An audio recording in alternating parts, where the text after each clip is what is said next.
Shalom, shalom, Akim. Ashar Shabbat.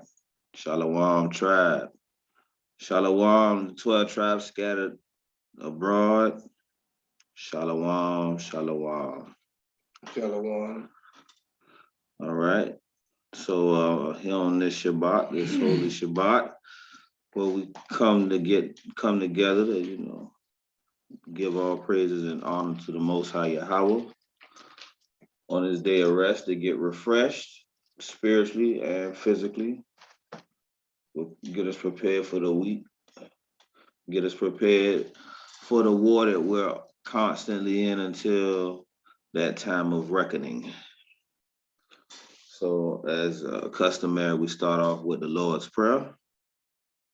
Abanawa, Shabbat Shamayam, Kwadash, Haya, Shamka, Yahweh, Malakwatka, Taba'a, Ratazaka, Haya, Esha, Ba'a Ratazah, Kawa, Haya, Bashamayam, Natan Lanawa, Lacham, Kal Yawam, Wasalak Lanawa, Kasawab, Wath Nawa, Kasalakha Nawa, Khawab Wath Yanawa, Wala'a, Tabaya Anawa, Banasayawan, Abal, Hawashanawa, Mayan, Rai, Kaya, Laka, Hamalakwath, Waha Allah, Wahatha Pa'arath, Lai Walamyam, Shalawam, Shalawam.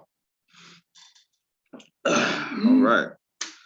So in today's lesson through the Spirit, we pray to the Most High Yahweh that He gives us understanding and understanding the armor of the Most High God. Right. So let's start off with Ecclesiastes chapter 1 and verse 9.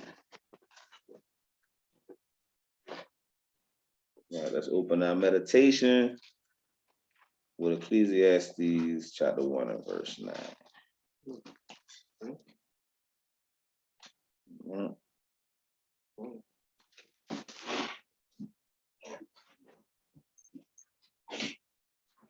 And it reads, "The thing that has been, it is that which shall be, and that which is done is that which shall be done, and there's no new thing under the sun." Right. So we understand that, in this captivity under Babylon, under Esau, that there's no new thing that he's gonna come out with that we shouldn't be prepared for. Right. As the children of the Most High, He's given us His commandments, right?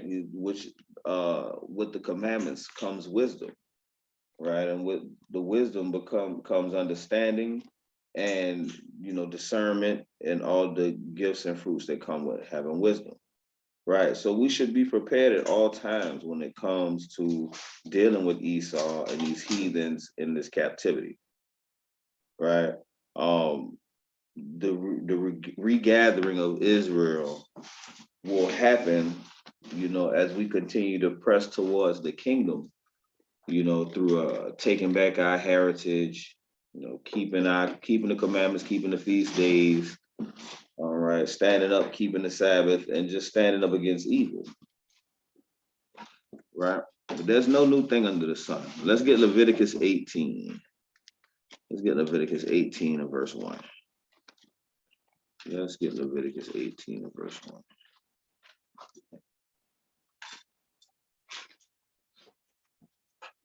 This is our Torah reading. The book of Leviticus, chapter 18 and verse 1.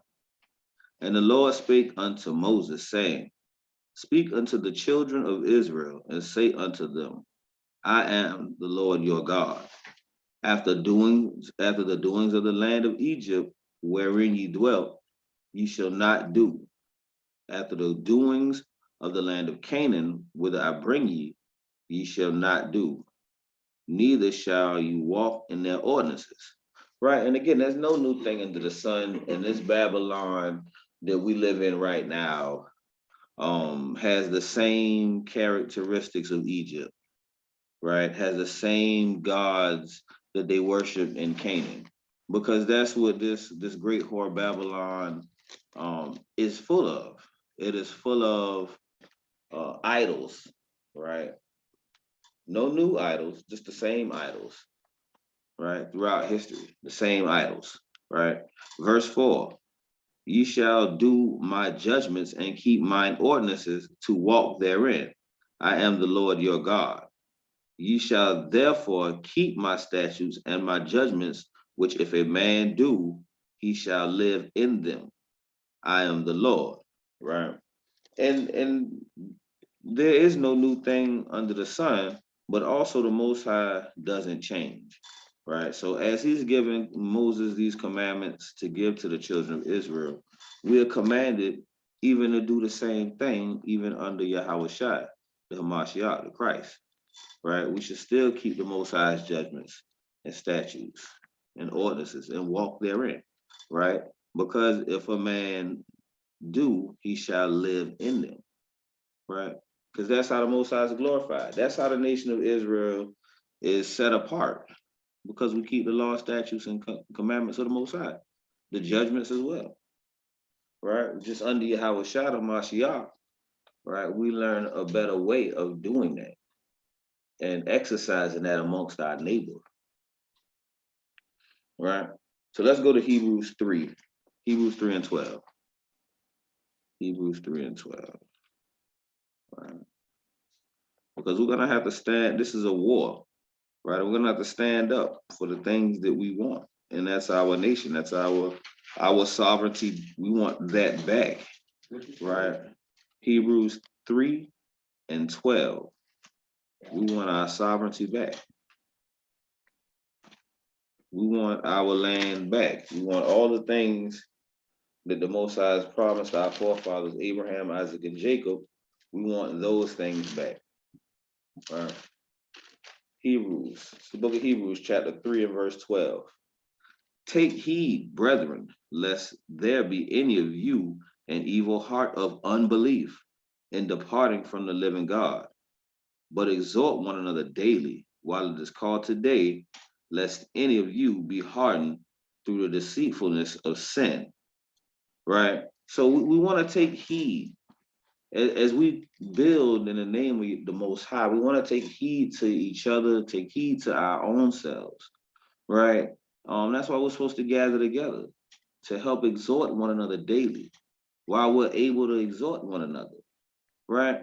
Because we don't want to, like I said, we don't want to be hardened through the deceitfulness of sin, right? Because we have to endure until the end.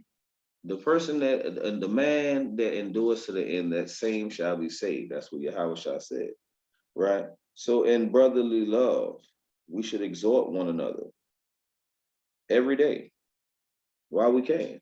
Exhort one another, right? Let's go to Sirach chapter 33 and verse 14. Sirach 33 and 14.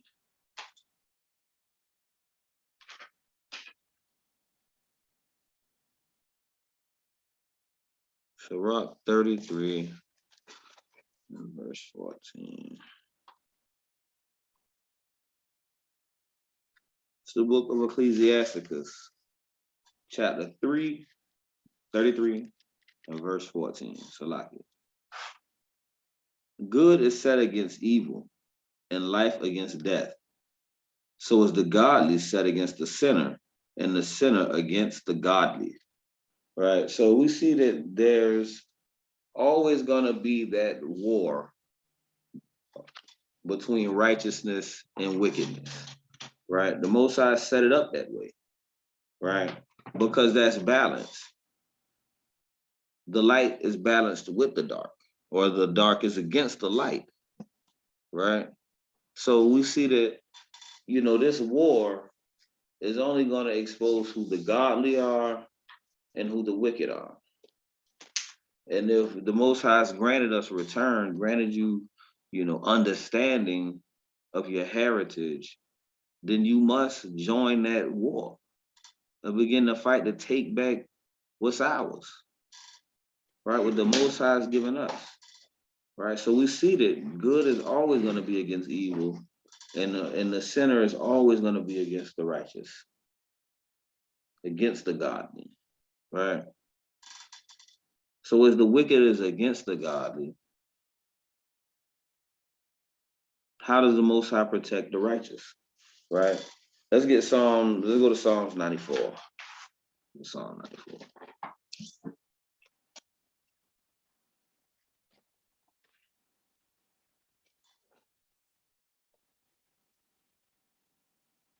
Psalm 91.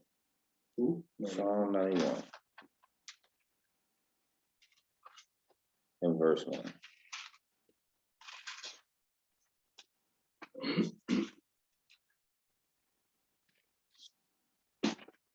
It's the book of Psalms, chapter 91 and verse 1. He that dwelleth in the secret place of the Most High shall abide under the shadow of the Almighty. I will say of the Lord, He is my refuge and my fortress, my God, in Him will I trust. Right? So, if you're dwelling in the secret place of the Most High, right, you're going to abide under that shadow of the Almighty. Right? The Most High, you boldly say the Most High is your refuge, your fortress. That's protection. Right? A refuge is, that shelter you seek when you need to, get away from something that's trying to harm you. Right? But again, my fortress, in Him will I trust. Right? Let's hold this real quick. Let's get Sirach chapter 34 and verse 16. I got a little precept. Right? Because the Most High, we have to understand that if the Most High, if we're keeping these commandments of the Most High, and we're taking back our heritage, we have to understand that these heathen who are, these demons out here, they want to stop that. They don't want us to return back to our righteousness, right? So that they come up with all types of things that come against us, right? They get our own people to turn against us, right? Let's get the book of Sirach, chapter 34, verse 16, real quick. And it reads, "For the eyes of the Lord are upon them that love Him. He is their mighty protection and strong stay, a defense from heat and a cover from the sun at noon, a preservation from stumbling and a help from falling." Right? So if you're dwelling in the place of the Most High, right, His eyes are upon you because you fear the Most High, right? You're keeping His commandments. And it says what? He's a mighty protection, right? Again, I will say of the Lord, He is my refuge and my fortress, my God. In Him will I trust, right? Because fearing the Most High, there's never been not one of forefather or foremother that feared the Most High and kept His commandments and was forsaken, right? But we got to know that in the war. That's why we have to exhort one another daily and remind each other that, because brothers and sisters get weary, right? We have to prepare ourselves for the endurance, the long haul, right? Let's go back to Psalm 91. Let's pick it up with verse 3. Right? Verse 3. "Surely He shall deliver thee from the snare of the fowler and from the noisome pestilence. He shall cover thee with His feathers, and under His wings shalt thou trust. His truth shall be thy shield and buckler." Right?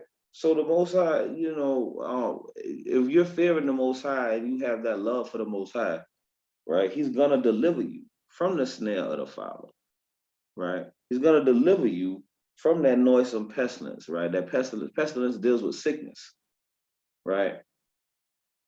He's gonna deliver you from those things, right? But it says what? His truth shall be thy shield and buckler. And we know what the truth is, right? Let's get Psalms 119 and 142. For a precept. Because it says, thy truth shall be thy shield and thy buckler. 124. Psalms 119 and verse 142. All right. And it reads, "Thy righteousness is an everlasting righteousness, and thy law is the truth." Right? So it says right there, the law is the truth. Keeping the commandments shall be your shield and your buckler. Because the Most High's truth is thy shield and buckler, right? So we got to understand in this war that we have to trust the Most High. If we want the kingdom, you have to trust the Most High. You have to repent, keep these commandments, and trust the Most High. Let Him use you, as that vessel, right? Be that prosperous tree bearing fruit. But the Most High is going to bring that protection, right? Let's get the book of Wisdom of Solomon, chapter 14. Chapter 5. Salakia, chapter 5, verse 14. Because good is going to always be set against evil and evil against good, right? The mouth of the wicked is going to always be against the righteous, the mouth of the righteous. Because we're going to speak truth and show forth the righteousness with the truth. Wisdom of Solomon, chapter 5. I'm going to start at verse 14.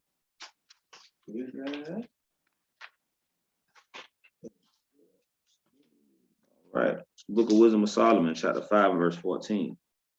For the hope of the ungodly is like dust that is blown away with the wind, like a thin froth that is driven away with the storm, like as the smoke which is dispersed here and there with the tempest, and passeth away as the remembrance of a guest that tarrieth but a day. Right? So that's the hope of the ungodly. Like as it said, like passes away as the remembrance of a guest for that tarrieth for a day. Like somebody that checks into a hotel for a night. Right, that person comes, that person stays, that person goes. Right, you don't remember that person. Right, and that's just how the godly are going to be cut off. They're not going to be in remembrance. Right, no one's going to remember, the wicked heathen. Right, they're not going to be anything. The Most High, they're going to pass away. Right, verse 15.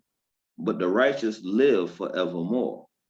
Their reward also is with the Lord, and the care of them is with the Most High.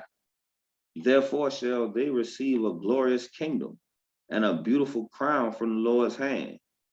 For with his right hand shall he cover them, and with his arm shall he protect them. He shall take to him his jealousy for complete armor, and make the creature his weapon for revenge of his enemies. Right, so that verse right there, verse 17, says right here, he shall take to him his jealousy for a complete armor. And when you look up that word jealousy, it goes back to his zeal, the word zeal. That's what it goes to. It goes to the word zeal, right? And it says what? He shall, and make the creature his weapon for the revenge of his enemies, right? Let's hold that. Let's go to Jeremiah 51.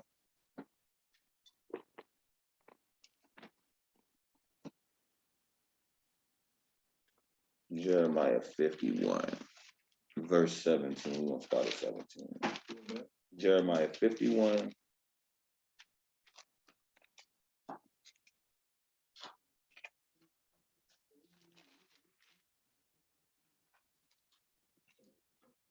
All right. The book of Jeremiah, chapter 51, and verse 17. Every man is brutish by his knowledge. Every founder is confounded by the graven image. For his molten image is falsehood, and there is no breath in them. Right? And that's talking about what? Idols. Again, idols. It said that in Leviticus, right? We shouldn't do none of the doings of the lands of Egypt, nor other lands of Canaan, right? None of their idols, right? Yet we find out today the same idols are being worshipped by our people. Same idols. That's why we say, "Come out of her, my people." That's why she's that they be not partakers of her plagues, right? Because there's all types of idolatrous worship here, right? But verse 18, they are vanity, the work of errors. In the time of their visitation, they shall perish, right? That ungodly, they're going to perish, right? Only for a second. Verse 19, the portion of Jacob is not like them, for he is the former of all things, and Israel is the rod of his inheritance. The Lord of hosts is his name. Thou art my battle axe and weapons of war. For with thee will I break in pieces the nations, and with thee will I destroy kingdoms. And with thee I will break in pieces the horse and its rider, and with thee will I break in pieces the chariot with his rider. Right? So the Most High is using Israel as that weapon, right? Just as we read in Wisdom of Solomon, chapter 5, right? It said what? He shall take unto him jealousy for a complete armor and make the creature his weapon for the revenge of his enemies, right? Israel's going to be that battle axe for the Most High. We're going to be the ones taking back the kingdom, right? We're going to put the heathen in subjection in that time, right?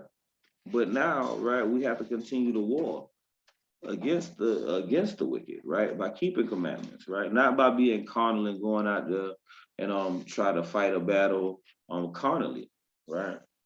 We're to keep the commandments and take back our heritage, right? Focus on that, right? Let's go back to Wisdom of Solomon, chapter 5. We'll pick it up at verse 18, right? And it reads, verse 18, he shall put on righteousness as a breastplate and true judgment instead of a helmet. He shall take holiness for an invincible shield. His severe wrath shall he sharpen for a sword, and the world shall fight with him against the unwise. Right? And when we see that word world, as not to get confused, like what his son so loved the world, right? Because even we know in that understanding, the word world is not making reference to all the people that make up every human being species on this earth.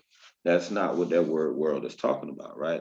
And let's prove it with the precept in Isaiah 45 and 17, right? Because it says what? The world shall fight with him. Just Isaiah 45 and 17. Just like we read, the Most High's battle axe is Israel. He's going to use Israel to break in pieces the kingdoms, to bring down these kingdoms of wicked heathens and these pacts that our people have made with the heathen, right? All of that stuff is going to be brought to naught, but by Israel, right? Those elected, right? Those the Most High who endured, right? Those who the Most High set up from the beginning. It's the book of Isaiah, chapter 45 and verse 17. But Israel shall be saved in the Lord with an everlasting salvation. Ye shall not be ashamed, nor confounded, world without end. Right? So we know that Israel is going to be that. There's that world that shall fight with him against the unwise, right? Against the heathen. That's what we're going to see. Right? But again, put on righteousness as a breastplate and true judgment instead of a helmet. Right? These, the righteousness from keeping the commandments. That was a breastplate, protection. Right? We know that a breastplate in war, especially and today, like a breastplate would be similar to a bulletproof vest, like that type of vest where you can to protect your vital organs. All your vital organs is behind a breastplate.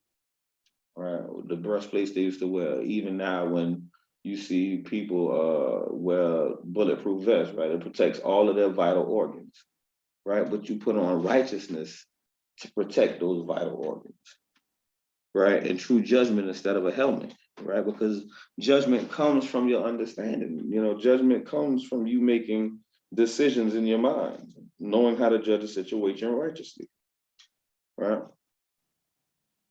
Let's go to Isaiah 59. Because all the prophets witness one against another for the validity of the word of the Most High. They say the same things. Right? It's the book of Isaiah chapter 59. And we're going to start at verse 13.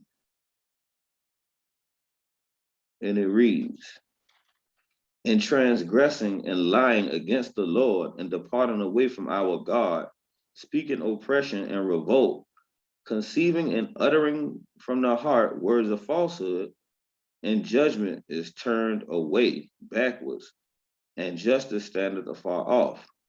For the truth is fallen in the street, and equity cannot enter. Yea, truth faileth, and he that departed from evil maketh himself a prey. And the Lord saw it, and it displeased him that there was no judgment. Right. So we've seen that our people, we turned away from the Most High. Our forefathers, they broke the Most High's commandments. They lied in the name of the Most High. They lied on his name. They lied against the Most High. Right. They, like I said, they uttered falsehoods and words in their minds. Right. They spoke evil of the Most High. Right. And again, truth started to fail because no one were keeping commandments no more. Right. Truth fell and equity could not enter. Right. There was no profit. There was no profit. Everything started to go to naught. Right. And the Most High seen it. That's what was going on with Israel. Right. It says what? There was no judgment because all of our leaders were corrupt. All of our leaders had done become corrupt. So the Most High had to do what? He had to chastise us with the heathen. Right. He had to use them for the correction. Right. Let's get verse 16. Verse 16. And he saw there was no man, and wondered that there was no intercessor. Therefore his arm brought unto him salvation, and his righteousness it sustained him. For he put on righteousness as a breastplate, and helmet of salvation upon his head. And he put on the garments of vengeance for clothing, and was clad with zeal as a cloak. Right? That's the same thing that Wisdom of Solomon just spoke about. Right? When the Most High uses that right arm. Right? And we know that that's making, all of this is making reference to Christ, to Yahushua. Right? Because his righteousness is sustaining. That's what connects Yahushua as being that right arm, because we know in the New Testament, right, even though he was put to death, his righteousness, because of his righteousness, he overcame death. And now it's going to be that shepherd, that seed of David, because the Most High promised David that the throne was never going to perish from his seed line, right? And Yahushua is that guy, right? He was that one that went through the war, went through the fire, and came out the other side perfect and overcame death, right? Because he did what? For he put on righteousness as a breastplate and a helmet of salvation upon his head. He put on his garments of vengeance for the clothing, and was clothed with zeal as a cloak. Verse 18, according to their deeds, accordingly he will repay fury to his adversaries, recompense to his enemies. To the islands he will repay recompense. So shall they fear the Lord, fear the name of the Lord, from the west, and his glory from the rising of the sun. When the enemy shall come in like as a flood, the Spirit of the Lord shall lift up a standard against them. Right. So even when these heathen, they're gonna foolishly gather themselves together as a multitude to fight against him, the Most High sent. Right. That's prophecy. That is prophecy. That he's gonna destroy them. He's gonna destroy them just with righteousness. Right. And that's for for a deeper topic when we get into that. Right. On verse 20. And the Redeemer shall come to Zion, and unto them that turn from transgression in Jacob, and saith the Lord, as for me, this is my covenant with them, saith the Lord. My spirit that is upon thee, and my words which I put in thy mouth, shall not depart out of thy mouth, nor out of the mouth of thy seed, nor out of the mouth of thy seed, saith the Lord, from henceforth and forever. And that right there is a commandment that the Most High gave us even during the time of Moses. right? That we should what? Pass this knowledge down to our children. Pass this word of the Most High down to our children and to our grandchildren, and then their children to their children, right? That's how we have to conduct ourselves, right? That's what the Most High's covenant with us is, right? To pass this down, pass this down, pass this knowledge of the Most High down, so we could continue to grow as a nation in the right direction, the growing righteousness. Because right now, what? The earth is given into the hands of the wicked. Right, let's get there real quick. Let's get Job 9 and 23, 9 and 24.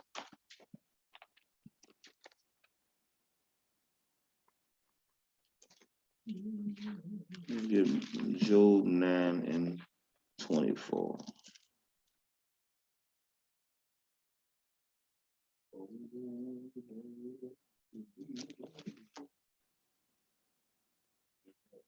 Because if we also remember, right, it said, what? The Most High saw that there was no judgment. It displeased him. It displeased him because there was no judgment going out. All right. Let's get the book of Job, chapter 9 and verse 24. The earth is given into the hands of the wicked. He covereth the faces of the judges thereof. If not, where and who is he? Right? So the earth is given into the hands of the wicked. It's given into the hands of the wicked, and what has happened? The wicked has whitewashed and covered the faces of the true judges, the Israelites. That's what the heathen has done. That's what the wicked has done. They've covered the faces of the judges. That's why we see all the whitewashing. That's why we see all the whitewashing. Oh, and then we see what? Not only the whitewashing, but we see the setup of false images. Right? Let's get the book of Habakkuk, chapter 1 and verse 4. Book of Habakkuk, chapter 1 and verse 4.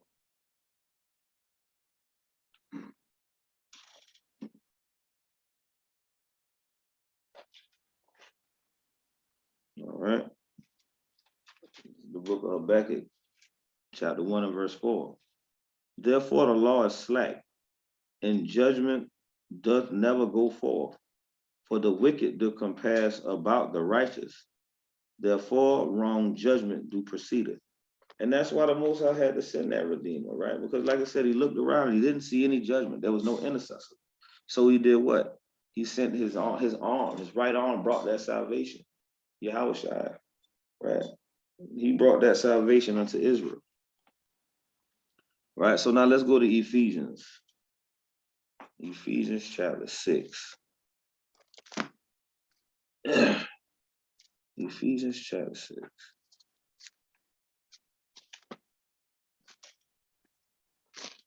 Start at verse 10.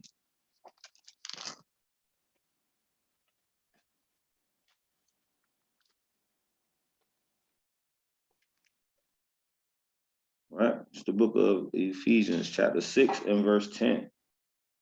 Finally, my brethren, be strong in the Lord and in the power of his might. Put on the whole armor of Yahweh, that ye may be able to stand against the wiles of the devil. Right? And that word wiles right there means a trick or stratagem intended to tempt or deceive, lure or entice. That's what wiles are. They're tricks or stratagem intended to tempt or deceive, lure or entice. That's what the wiles of the devil are. You know, and the devil is not to be confused with Satan, the angel. That devil right there is that devil that's set up in Babylon right now, that's over Babylon, right? That devil, that's who that devil is, right? To set up all these tricks and stratagems against us to keep us in sin, because he studies. They know, these heathen know. Let's get that proof real quick. Let's go to the book of Judah. Let's go to Judah chapter 5. We'll go to the book of Judah, chapter 5.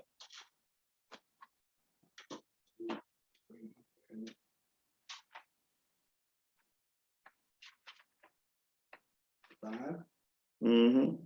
Judah chapter 5 and verse 20. And this is because this is what the heathen know. Mm-hmm. Right? And this is what we have to put on the whole armor of Yahweh. The whole armor. Right? Because these heathen know something, right? This is the book of Judah, chapter 5, verse 20. Now, therefore, my Lord and governor, right? And just to give a little back history, this is the Assyrians, I believe, planning Nebuchadnezzar. It was it was a Nebuchadnezzar and the Assyrians. It was a captain of the Assyrian army under Nebuchadnezzar, king of Babylon at that time. And this is what he's saying. This is what someone's saying to the captain, right? It's the book, verse 20. Now, therefore, my Lord and governor, if there be any error in this people, and they sin against their God, let us consider that this shall be their ruin, and let us go up, and we shall overcome them.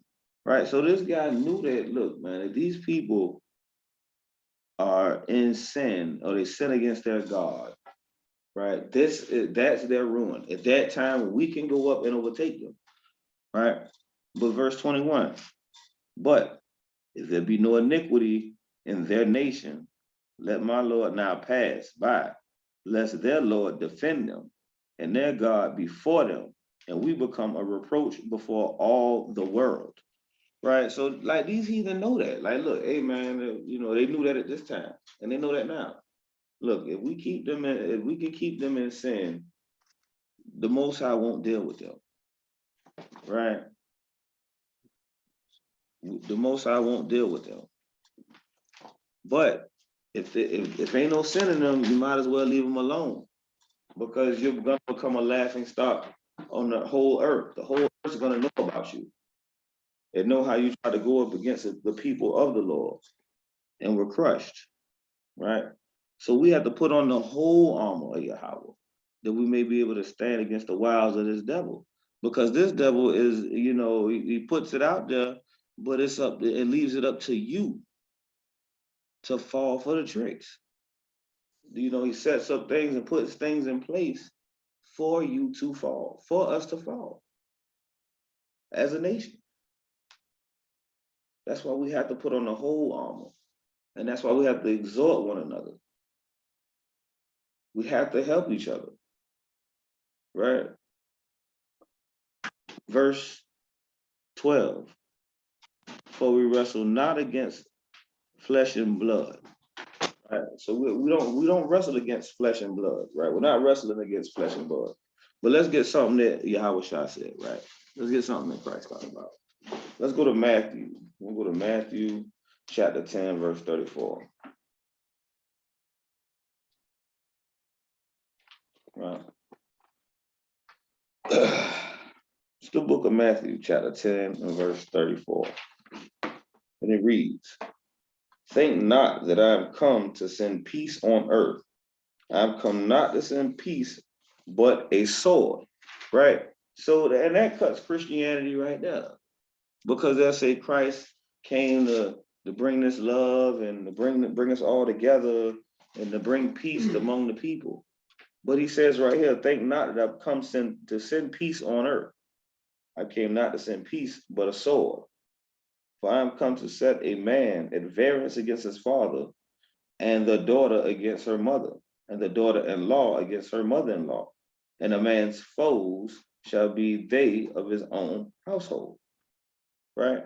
So Yahushua is telling us something now. He's letting us know. He's letting us know something, and that's why he chose the name even family members, right?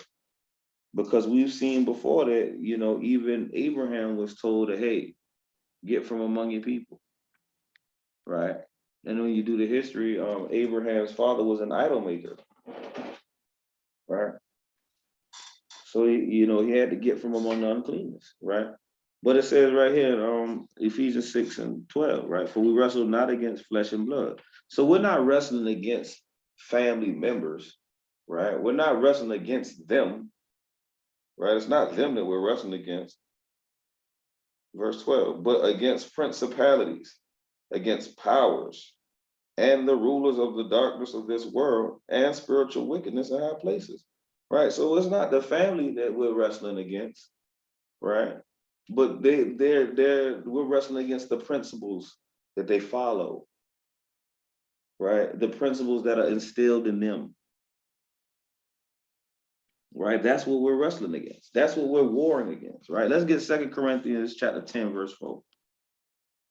Get 2 Corinthians. 2 Corinthians chapter 10, verse 4.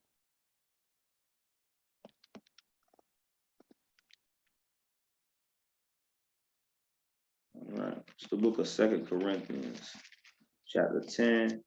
I'm going to start at verse 3. 2 Corinthians chapter 10. I'm going to start at verse 3. Right. Like I said, you know, the flesh and blood, we're not wrestling against that. Right. But the principles, the principalities out there, right? The powers that be, the ones that are making all of the making all the rules in this wicked Babylon, right?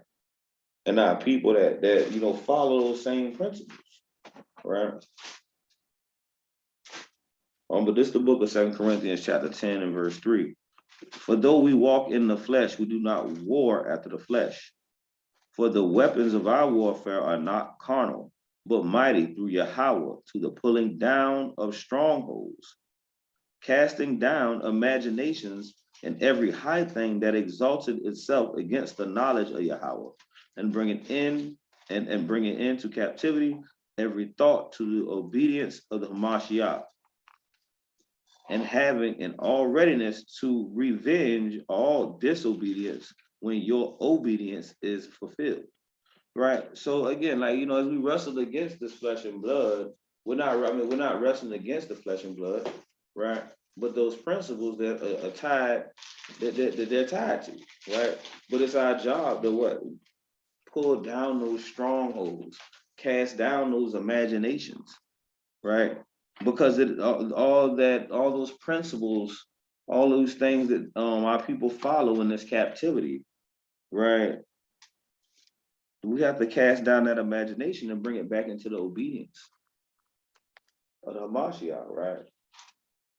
To live that life of perfection, to seek the kingdom,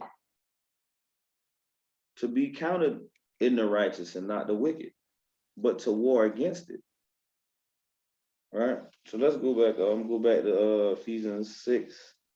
I'm gonna pick it up at verse 13, right? Because it said, what? Put on the whole armor of Yahweh. You gotta put on the whole armor of Yahweh, right? But verse 13.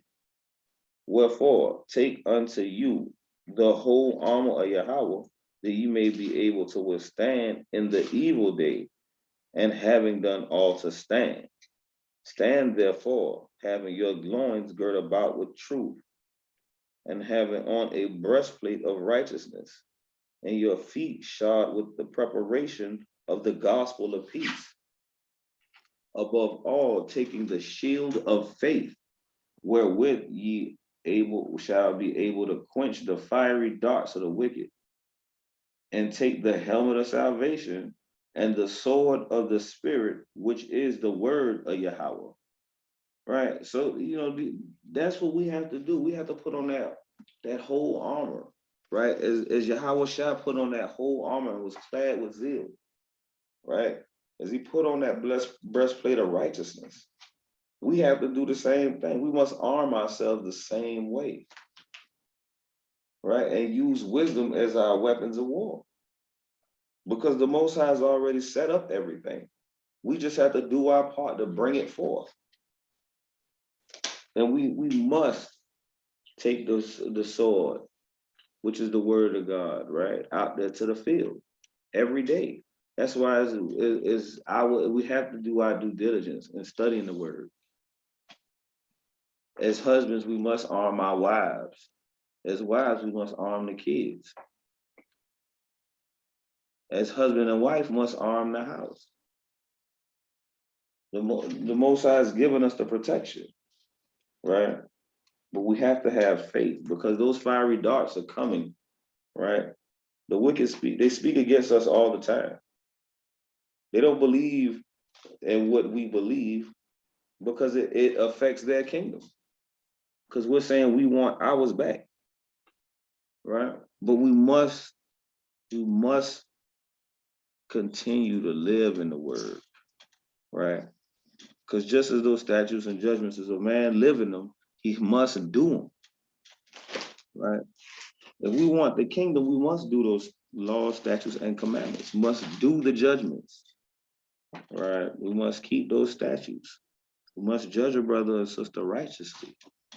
We must discern, right? Let's get Proverbs chapter 30 and verse 5. Because the word is very important. The word of the Most High it's not breakable. If you believe, if you trust in the Most High, yep, Proverbs 30, verse 5. You believe and trust in the Most High. Do you know his word is everything? All right, that's the book of Proverbs, chapter 30, verse 5. And it reads, every word of Yahweh is pure. He is a shield unto them that put their trust in him. Right, so every word of the Most High is pure. Right, that's why it's the sword. It's a sword. It's a two-edged sword. Right, it's pure. Pure blade can cut anything. Right, and it's not for us to go out there and be any type of way, but to show forth the wisdom and cut and go to war with the word when necessary. Right, it's not to be fearful, but to be wise. Right, that's why we come with the gospel of peace, but we're always ready for war. Right, but we don't war carnally. Let's get Hebrews chapter 4 and verse 12.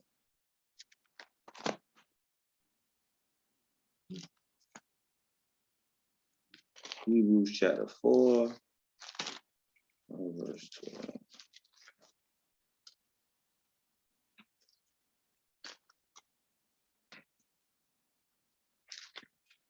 All right.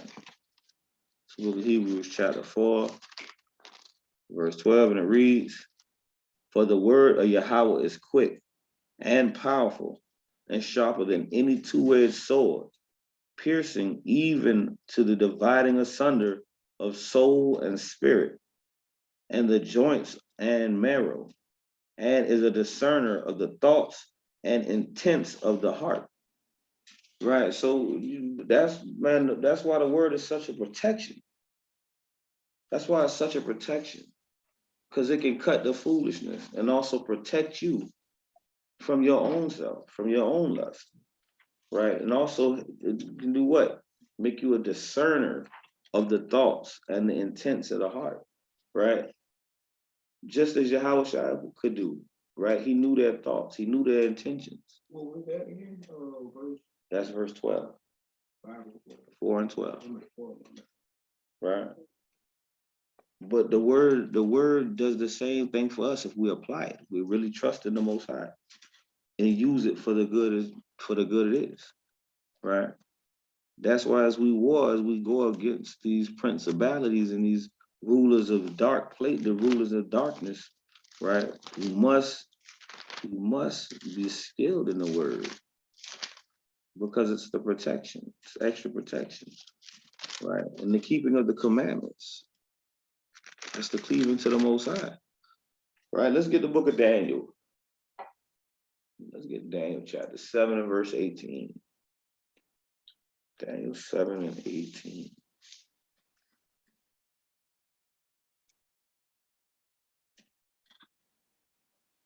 The book of Daniel. Chapter 7 and verse 18. And it reads, but the saints of the Most High shall take the kingdom and possess the kingdom forever, even forever and ever. Right. So this is not something that, we're just going to wait for the Most High to give us. We're going to take the kingdom. The saints of the Most High are going to take the kingdom. Right.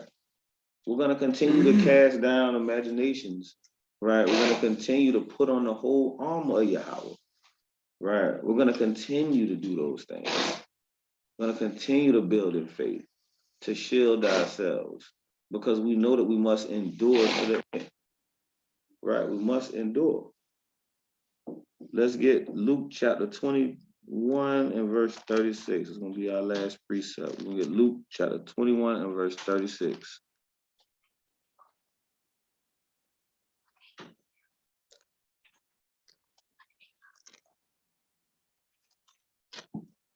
Luke chapter 21 and 36. And it reads, "Watch ye therefore, and pray always, that ye may be accounted worthy to escape all these things that shall come to pass, and stand before the Son of Man." Right? So all these things that are come in the last day during Jacob's trouble, which the Most High will save Israel out of, right? But you have to trust in the Most High. You have to continue to endure, right? We have to continue to watch and pray to the Most High. Ask for mercy, for forgiveness, to teach us true judgment, to teach us to walk in the land of the upright, to walk in righteousness, right? We have to continue to watch and ask the Most High to strengthen our faith, right? To always help us refine and repent and keep that breastplate of righteousness on, right? And to continue to wield that word of the Most High and show forth the righteousness with it.